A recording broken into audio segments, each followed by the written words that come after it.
All right, what's good, y'all, man? So as y'all know, it is game day, so I'm going to do an analysis and a prediction of this game when it comes to Georgia Tech versus Virginia Tech. So this was reported an hour ago. So I'm going to do two separate videos. I'm going to talk about this Haynes injury real quick, do a quick update, my thoughts on it, and then we'll talk about the Virginia Tech game. And I'll get into some feature matchups a little bit later. But let's talk about it, man. So once again, for the second straight week, no Haynes King. He's not going to be in the star quarterback. Leads the ACC in completion percentage, 71.2, having a phenomenal season for them.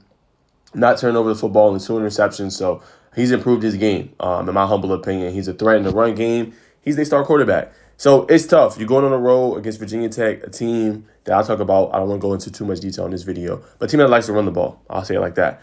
So it's going to be tough not having your guy. Now, I know Zach Pyron is more than competent. I was at the game last week at Mercedes-Benz Stadium when they played Notre Dame, but I think it's going to be tough. And I go back to what I said last week. You got to keep this game simple.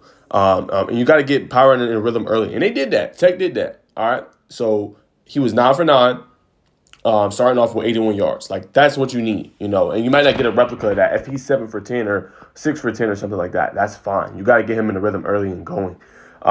So that's going to be very important with King being out. So the hopes for Georgia Tech fans, if you could somehow, some way pull out a victory against Virginia Tech, you go to 6-3. You're bowl eligible now, and you get your star quarterback back for this tough stretch you got coming up. Right?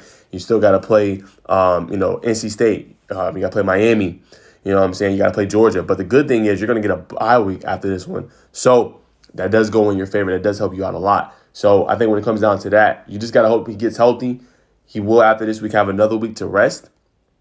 So that's obviously crucial for you. And then he can come back healthy. That's what you want. And I think Coach Key feels that as well. Like, hey, we're not going to rush our star back. We're going to let him get fully healthy. And obviously, as you guys can see, this was reported right before the game, a couple hours before, 3 hours before the game. So it's crucial. So I understand it. It makes sense. It does suck if you're a Tech fan because this guy's been balling. But you got to do what you got to do, man. And do you want him to risk being re-injured? Or would you prefer King to get fully healthy, use that bye week, and come back and be firing? We're going to see. So hopefully that is the case. But I mean, that's what it is, man. You just need power to perform at a high level. He threw for 200 yards last game. If he struggles, you got Aaron Follow potentially waiting in the wings. So we'll see. But important to get off to a fast start.